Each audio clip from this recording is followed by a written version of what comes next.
मैं क्या बताऊं, हमारे बिहार की यही सच्चाई है। एक बार ध्यान से आप लोग सुनिएगा। कर बतर की तो से हेट करेले, तोहरे ही काम पे डिबेट करेले। तनियो सा बढ़ जइबो इनका से आगे, नीचे गिरे खाती तोहर वेट करेले। छठवो में घरे नहीं जाई पाइले, टिकट न मिले ही बताई पाइले। दिलवा का बात समझ जाला, बाकी अखिया के नहीं समझाई पाइले।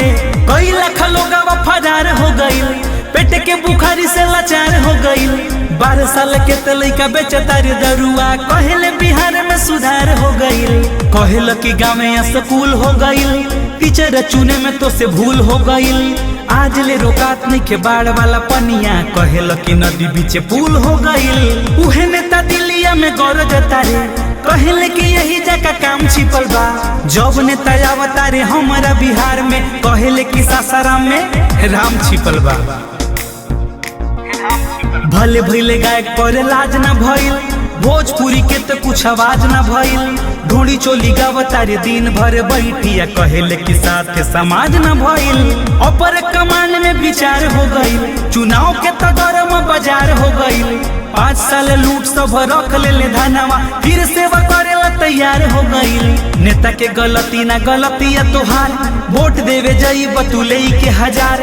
तू रोवल तोहर लई को रोई, अरे जब ले ना लई दिमाग में सुधार। 4 साल बाद देव तू गरिया, आवत चुनाव कैले बयरिया।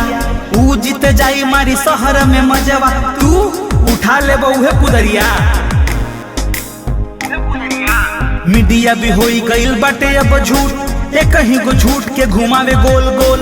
दिन भर बैठ बकचोदी करे टीवी पे, वोट से ही पहिले दिखाई देले बोल। कर बतर की तो से हेट करेले, तोहरे ही काम पे डिबेट करेले। तनियो सा बढ़ जइबो इनका से आगे, नीचे गिरे खाती तोहर वेट करेले।